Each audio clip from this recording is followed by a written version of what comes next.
Nggak kerasa gue udah hampir 2 tahun lebih nggak bikin video tentang project management. Jadi kali ini gue pengen mengupdate kira-kira ada tren apa sih di tahun 2025, dan gue rasa ini bakal carry on terus sampai tahun 2026 when it comes to project management. Mungkin ada 3 tren kali ya yang mau gue share berdasarkan dari ilmu project managementnya sendiri, dari apa yang gue dapetin ketika gue datang ke project management conference, dan yang terakhir dari pengalaman gue, karena gue setiap bulan ada aja yang minta training project management. So, yang pertama adalah dari ilmu project manajemennya sendiri. Nah, jadi di ilmu project management, kita sangat beruntung ada sebuah industry standard yang dibuat oleh Project Management Institute. Dan standar tersebut diturunkan ke dalam sebuah buku yang namanya Project Management Body of Knowledge atau PMBOK. Gue memiliki filosofi, gue pengen balance antara teori dan praktek. Jadi gue memang udah praktek ngerjain project dari berbagai skala, dan gue pengen melengkapi dengan membaca secara teorinya. Nah, dulu waktu gue ngambil PMP tahun 2022, gue menggunakan yang namanya PMBOK Guide 6th Edition. Nah, waktu itu, di situ kalau lu lihat di gambar ini, dia itu ngebaginya benar-benar berdasarkan knowledge area. Knowledge area-nya apa? Di situ integration management, scope, schedule, bla bla bla gitu. Nah, dan mereka itu digabungkan ke dalam satu bagan. Satu bagannya itu mengikuti the standard of project management, di mana project itu dimulai dengan initiating, planning, executing, monitoring, monitoring and controlling, sama closing. Jadi kelihatan kayak project-nya tuh runut dari awal sampai akhir. Dan itu menurut gue sangat ngebantu sih. Waktu gue mencoba untuk mempelajari sebenarnya project management itu kayak gimana sih prosesnya dari awal sampai akhir. Nih, gue akan coba cari gambarannya lagi, yang dimana menurut gue kayak kalau lo buka ini bakal makin clear gitu. Kayak, oh ternyata yang dia gambarin tuh seperti itu. Bentuknya kayak begini. Jadi kayak tadi, initiating, planning, executing, monitoring, closing, terus urutannya apa? Integration, scope, schedule, bla bla bla. Kelihatan jelas banget prosesnya seperti apa. Nah, ini tuh berbeda ketika kita ngomongin di PMBOK Guide yang 7 edition. Jadi instead of dia ngomongin step by step prosesnya, dia ngomongin principle. Prinsip. Prinsip itu apa di sini? Stewardship. Menjadi pramugari ya, menjadi orang yang kayak, ayo jalan yuk, gitu. Tim, stakeholder, value, holistic thinking. Bisa dibilang ini lebih vague. Kayak, gimana nih maksudnya kalau gue ngejalanin project, gue mesti melakukan apa nih? Tuh. Jadi, temanya memang project management itu menjadi semakin tidak kaku, kalau yang gue tangkap. Di sini jadinya agak-agak lebih, selama lo menjalankan sesuai dengan prinsip ini, cara lo menjalankan projectnya bisa menjadi lebih fleksibel. Dan bagusnya lagi, di situ dia juga memiliki satu section yang ngomongin tentang guidance untuk men-tailor. Jadi misalnya lo pengen men-tailor cara lo untuk manage stakeholders, bisa. Men-tailor cara lo manage risk, bisa. Jadi akan semakin dibutuhkan project manager yang bisa jago problem solving-nya, sehingga selama mereka itu membuat solusi atau menjalankan project sesuai dengan prinsipnya, itu sudah bisa dikatakan menjalankan project dengan oke. Nah, buat gue, ini can be bad news for some people yang cenderung sangat mengikuti proses. Dan ini bisa menjadi good news buat orang-orang yang tidak mau terkekang dengan salah satu-satunya cara untuk managing project. Sekarang gue pengen nanya, lo tim yang saklek sama proses atau lo justru tim yang liar? Coba share di komen di bawah, kasih tahu ke gue mana lo masuknya ke tim yang mana. Gue sih termasuk tim yang happy ya, karena jadinya gue bisa lebih fleksibel dalam menjalankan project gue. So that's the first trend. Trend yang kedua adalah semakin meningkatnya AI. Jadi, waktu gue kemarin itu datang ke Project Management Institute Summit di Manila, itu benar-benar banyak banget obrolan tentang AI.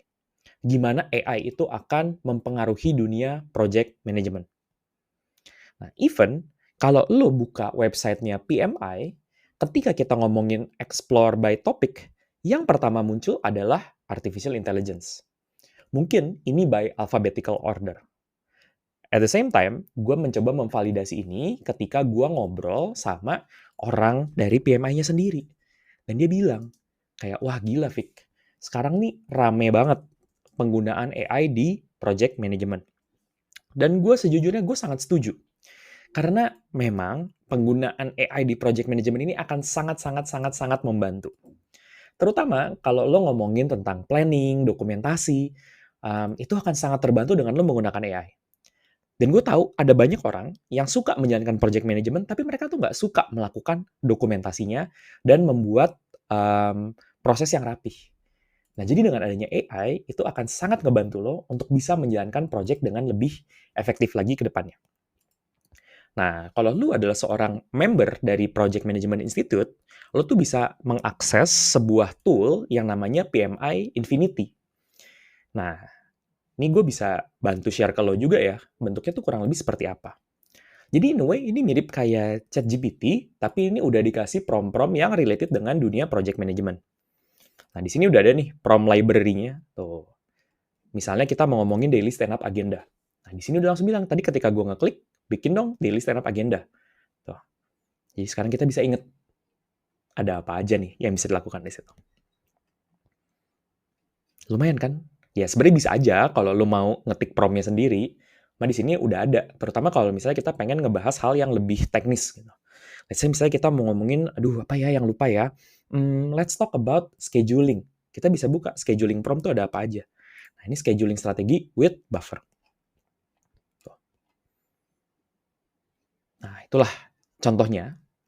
Segitunya PMI itu investing in AI, jadi akan sangat terbantu kalau lo juga mulai ngulik-ngulik contoh penggunaan AI di dalam project management. Lo bisa tonton videonya, gue udah sempat bikin di sini gimana caranya melakukan project planning dengan menggunakan ChatGPT. Tuh ya, tuh. Ini kan contohnya tadi nih, propose scheduling strategy. Muncul. Jadi ini ibaratnya kayak lo tuh udah punya resource-nya PMI, PMBOK, tapi kali ini tinggal menggunakan chatnya aja, lo bisa langsung dapet. Kan kayak misalnya nanya, apa itu critical path? Bisa di situ. So, AI. Yang ketiga adalah semakin meningkatnya pentingnya skill stakeholder management. Kenapa gue bisa bilang gini? Pertama, waktu kemarin ada PMI Global Summit, gue tuh daftar di PMI Global Summit ini sebagai speaker. Unfortunately, nama gue typo di sini. Dan waktu itu, subject talk yang gue bilang di sini adalah tentang Master the Art of Influence in Cross-Functional Team. Jadi, basically it's all about stakeholder management. Ngebahas tentang gimana caranya kita sebagai project profesional itu bisa jago managing stakeholder, sehingga ketika kita kerja sama orang yang beda-beda, kita tuh bisa mengerjakan projectnya itu dengan efektif. Dan talk gue waktu itu full house, bener-bener penuh banget jumlah orangnya, sampai bener-bener penuh, nanti gue bisa tunjukin juga videonya kayak apa. Dan mereka bener-bener excited banget, dan ketika gue nanya frustration mereka, tuh orang-orang pada kompak gitu, wah susah banget alignment, susah banget negosiasi, apa segala macam.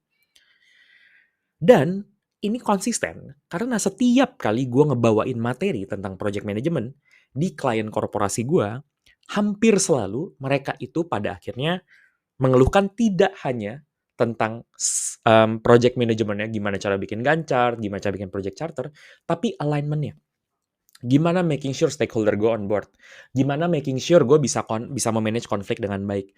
Gimana caranya gue mengelola orang lain yang sebenarnya nggak reporting langsung sama gue. Nah, di situ jadi makin kerasa pentingnya skill stakeholder management.